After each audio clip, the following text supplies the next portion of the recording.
Hello, എന്താണ് വിശേഷം? എല്ലാവരും സുഖമായിട്ടിരിക്കണമെന്ന് വിചാരിക്കുന്നു. ഞങ്ങളും സുഖമായിട്ടിരിക്കുന്നു. അപ്പോൾ ഒരു വീക്കെൻഡ് വ്ളോഗായിട്ടാണ് വന്നിട്ടുള്ളത്. നമ്മൾ ഷാർജയിലെത്തിയിട്ടുണ്ട്. മാർട്ടിൻ ചേട്ടൻ്റെയും ഷാലറ്റിൻ്റെയും വീട്ടിലാണ് നമ്മൾ എത്തിയിട്ടുള്ളത്. അപ്പോൾ അങ്ങനെ ഫ്രൈഡേ ഇവിടെ എത്തിയതാണ്. പിന്നെ ശനിയാഴ്ച ഞങ്ങൾ ഒന്ന് പുറത്തേക്ക് ഇറങ്ങാമെന്ന് വിചാരിച്ചു. അങ്ങനെ കാലത്തെ ബ്രേക്ക്ഫാസ്റ്റും കാര്യങ്ങളൊക്കെ കഴിഞ്ഞ് ഞങ്ങളൊരു 11 മണി 11:30 ഒക്കെ കഴിഞ്ഞപ്പോൾ പുറത്തേക്ക് ഇറങ്ങി. നമ്മളിത് പോകുന്നത് ഒരു വെറൈറ്റി സ്ഥലത്തോട്ടാണ് കേട്ടോ പോകുന്നത്. അപ്പോൾ റെയിൻ റൂമിലോട്ടാണ് നമ്മൾ പോകുന്നത്. അപ്പോൾ ഇവിടുത്തെ മഴയ്ക്കും ഒരു പ്രത്യേകതയുണ്ട്. അത് അവിടെ എത്തിയിട്ട് നമുക്ക് പറയാം. കുട്ടികളെല്ലാവരും ഒരു വണ്ടിയിലും മുതിർന്നവരെല്ലാവരും മറ്റേ വണ്ടിയിലുമാണ് കയറിയിരുന്നത്. കാരണം അവർക്ക് ഒരുമിച്ചിരുന്ന് വർത്തമാനം പറഞ്ഞ് പോകാനൊക്കെ ആയിട്ട് അവർ എല്ലാവരും ഒരു വണ്ടിയിൽ അങ്ങനെ കയറി. അങ്ങനെ ഇത് ഞങ്ങൾ മൂവായിലയിലാണ് ഉള്ളത്, ഷാർജ. ഞങ്ങൾ വന്നത് ഷാർജ ആർട്ട് ഗാലറിയുടെ അടുത്തായിട്ടാണ് ഈ റെയിൻ റൂം ഉള്ളത്. അപ്പോൾ അധികം ദൂരമല്ല, 10-20 മിനിറ്റ് 20-30 മിനിറ്റ് കഷ്ടിയാണ് ദൂരമുള്ളത്. പക്ഷേ നല്ല ബ്ലോക്ക് ഉണ്ട് കേട്ടോ. അവിടെ ഇവിടെയൊക്കെ ആയിട്ട് ഇടയ്ക്കിടയ്ക്ക് ബ്ലോക്ക് കിട്ടുന്നുണ്ട്. നല്ല തിരക്കുണ്ട് റോഡിൽ. കാരണം വീക്കെൻഡ് ആണല്ലോ, അപ്പോൾ തിരക്കുണ്ടാവുമല്ലോ. അപ്പോൾ അങ്ങനെ നമ്മളിതാ ഡെസ്റ്റിനേഷൻ നമ്മുടെ എത്താറായിട്ടുണ്ട്. ഇതാ ഈ കാണുന്ന ബിൽഡിങ്ങിലാണ് റെയിൻ റൂം ഉള്ളത്. അടിപൊളി ഒരു എക്സ്പീരിയൻസ് ആണ്. പക്ഷേ വൺ ടൈം എക്സ്പീരിയൻസ് കൂടി വേണമെങ്കിൽ പറയാം. പിന്നെ മഴ കാണാണ്ട് കുറേ കാലമായിട്ട് കൊതിച്ചിരിക്കുന്നവർക്കൊക്കെ ഇവിടേക്ക് പോകാവുന്നതാണ് കേട്ടോ. ഞങ്ങൾ ടിക്കറ്റ് ബുക്ക് ചെയ്തിട്ടാണ് പോയിട്ടുള്ളത്. അപ്പോൾ മുതിർന്നവർക്ക് 25 ദിറംസും 5 വയസ്സിന് താഴെയുള്ള കുട്ടികൾക്ക് ടിക്കറ്റ് ആവശ്യമില്ല. അതിന് മേലെയുള്ള കുട്ടികൾക്ക് 15 ദിറംസുമാണ് ഉള്ളത്. അപ്പോൾ അങ്ങനെ ഞങ്ങളത് അവിടെ എത്തി. ഞങ്ങളുടെ വണ്ടി ഫസ്റ്റ് എത്തി. ഞങ്ങൾ പാർക്ക് ചെയ്തു. അവിടെ സെറ്റായിട്ട് ഇരിക്കുകയാണ്. കുട്ടികളുടെ വണ്ടി എത്തിയിട്ടില്ല. അവരൊന്ന് ചെറുതായിട്ടൊന്ന് വഴി തെറ്റി ഒന്ന് കറങ്ങിയിട്ടാണ് വന്നിട്ടുള്ളത്. അപ്പോൾ അവർ എത്തുന്ന വരെ ഞങ്ങൾ വെയിറ്റ് ചെയ്തിട്ടിരിക്കുകയാണ്. ഇതാ വരുന്നു നമ്മുടെ കുട്ടിപ്പട്ടാളം. അപ്പോൾ അവർ റോഡ് ക്രോസ് ചെയ്ത് ഇപ്പുറത്തോട്ട് കടന്നു വരികയാണ് ചെയ്യുന്നത്. അപ്പോൾ എല്ലാവരും സെറ്റായിട്ടാണ് വന്നിട്ടുള്ളത്. കാരണം ഇവിടെ ഭയങ്കര എൻജോയ് ചെയ്യാനുള്ള മൂഡിലൊക്കെയാണ് ഇവർ എത്തിയിട്ടുള്ളത്. പിന്നെ ഇവിടുത്തെ ആംബിയൻസ് അടിപൊളി ആംബിയൻസ് ആണ് കേട്ടോ. ഇവിടെ എന്താ പറയുക, റൂമും പിന്നെ അവിടെ ഒരു ചെറിയൊരു കോഫി ഷോപ്പൊക്കെ ഉണ്ട് കേട്ടോ. അപ്പോൾ അതൊക്കെ അവിടെ സെറ്റായിട്ട് അവിടെ നിന്ന് ചായയൊക്കെ കുടിക്കാം. അങ്ങനെ അതൊക്കെ കഴിഞ്ഞ് ഞങ്ങളെല്ലാവരും എത്തിക്കഴിഞ്ഞതിന് ശേഷം ഞങ്ങളുടെ ടൈമിൻ്റെ സ്ലോട്ട് എത്തി. അപ്പോൾ ഞങ്ങൾക്കെല്ലാവർക്കും അവിടെ നമുക്ക് കാര്യങ്ങൾ പറഞ്ഞു തരാൻ ഒരു ലേഡി നമ്മുടെ കൂടെ വന്നിട്ടുണ്ടായിരുന്നു. പിന്നെ നിർദ്ദേശങ്ങൾ ഇവിടെ എഴുതി വെച്ചിട്ടുണ്ട് കേട്ടോ. അങ്ങനെ ഞങ്ങളെല്ലാവരും റൂമിലോട്ട് കയറാൻ പോവാണ്. അവിടെ എല്ലാവർക്കും 15 മിനിറ്റാണ് ടൈം. ഈ 15 മിനിറ്റിൽ 8 പേർക്കാണ് കേട്ടോ കയറാൻ പറ്റുള്ളൂ. പിന്നെ ഞങ്ങളെല്ലാവരും ഒരു ഫാമിലിയാണ്. പിന്നെ അന്ന് അവിടെ അത്രയധികം തിരക്കില്ലാത്തത് കൊണ്ടും ഞങ്ങളോട് എല്ലാവരോടും ഒരു 1/2 hour എടുത്തോളാൻ പറഞ്ഞു. അങ്ങനെ അപ്പോൾ ഞങ്ങളെല്ലാവരും ഒരുമിച്ച് കയറുകയാണ് ചെയ്യുന്നത്. പിന്നെ ഇവിടെ ശ്രദ്ധിക്കേണ്ട പ്രത്യേക കാര്യം, അതായത് ഞാൻ പറഞ്ഞിരുന്നല്ലോ ഇവിടെ ഒരു പ്രത്യേകതയുണ്ട് എന്ന് പറഞ്ഞില്ലേ, ആ പ്രത്യേകത എന്താണെന്ന് വെച്ചാൽ നമുക്ക് മഴ ഇഷ്ടം പോലെ ആസ്വദിക്കാം, പക്ഷേ നമ്മുടെ മേത്ത് വെള്ളം നനയൂല എന്നാണ് ഇവിടുത്തെ പ്രത്യേകത. അപ്പോൾ അതിന് വേണ്ടിയിട്ട് നമ്മൾ ചെയ്യേണ്ടത് ഇത്ര മാത്രമേ ഉള്ളൂ. ഭയങ്കര സ്ലോ ആയിട്ട്, ഭയങ്കര എന്നല്ല പറയുക, വെരി സ്ലോ ആയിട്ട് നമ്മൾ നടന്നാൽ മാത്രമേ നമ്മുടെ മേത്ത് വെള്ളത്തുള്ളികൾ വീഴാണ്ടിരിക്കുള്ളൂ, അല്ലെങ്കിൽ നമ്മൾ നനയും. അപ്പോൾ കുട്ടികളിൽ നിന്നും ഞങ്ങൾ പ്രതീക്ഷിച്ചിരുന്നതെന്ന് വെച്ചാൽ അവരെന്തായാലും ഓടും, അവരെന്തായാലും ഇത്രയും പതുക്കെ നടക്കില്ല. അപ്പോൾ അവർക്ക് വേണ്ടിയിട്ടുള്ള തോർത്തുമുണ്ടും ഡ്രസ്സും ഒക്കെ ഞങ്ങൾ കൈപിടിച്ചിട്ടുണ്ടായിരുന്നു. നമ്മൾ പിന്നെ എന്താ പറയുക, അത്രയും സ്ലോവിൽ നടന്ന കാരണം കൊണ്ട് ആർക്കും അത്രയധികം മേൽ നനയൊന്നും ഉണ്ടായിട്ടില്ല. ഫുൾ ടൈം മഴ പെയ്തുകൊണ്ടിരിക്കുകയാണ്. സംഭവം കാണാൻ ഒരു നമുക്ക് നല്ലതാണ്. നമ്മുടെ നാട്ടിലുള്ള മഴ കാണാൻ പറ്റാത്തവർക്ക് ഇവിടെ വന്നൊന്ന് ജസ്റ്റ് ഒരു 15 മിനിറ്റൊക്കെ എൻജോയ് ചെയ്ത് പോവാം. വളരെ സ്ലോ ആയി നടന്നാൽ മാത്രമേ നമ്മുടെ മേത്ത് മഴ നനയാണ്ടിരിക്കുള്ളൂ. മക്കളെല്ലാവരും അതിൻ്റെ ഉള്ളിൽ കൂടെ ഓട്ടവും ചാട്ടവും ആയതുകൊണ്ട് അവർ ഇഷ്ടം പോലെ നനഞ്ഞിട്ടാണ് ഇതാ വന്നിട്ടുള്ളത്.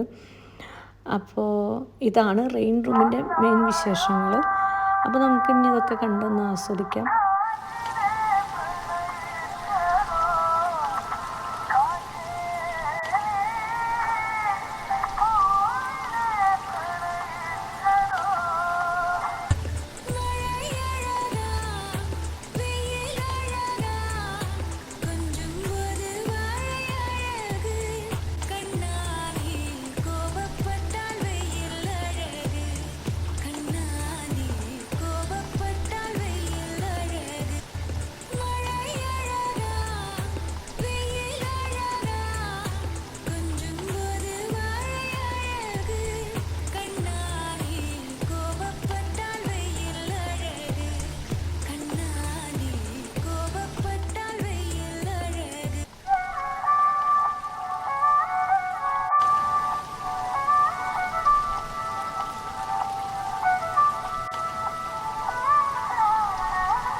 അനുവദിച്ചിട്ടുള്ള സമയം കഴിഞ്ഞപ്പോൾ ഞങ്ങളെല്ലാവരും പുറത്തോട്ടിറങ്ങി. പിന്നെ നമ്മൾ കുട്ടികളൊക്കെ നനഞ്ഞിരിക്കുന്നത് കൊണ്ട് അവരെ ഒന്നുകൂടി കുളിപ്പിച്ച് നമ്മൾ ഡ്രസ്സ് മാറ്റിക്കാനുള്ള പരിപാടിയിലാണ്. അപ്പോൾ അതിനടുത്തായിട്ട് തന്നെ നമുക്ക് വാഷ്റൂം ഉണ്ട്.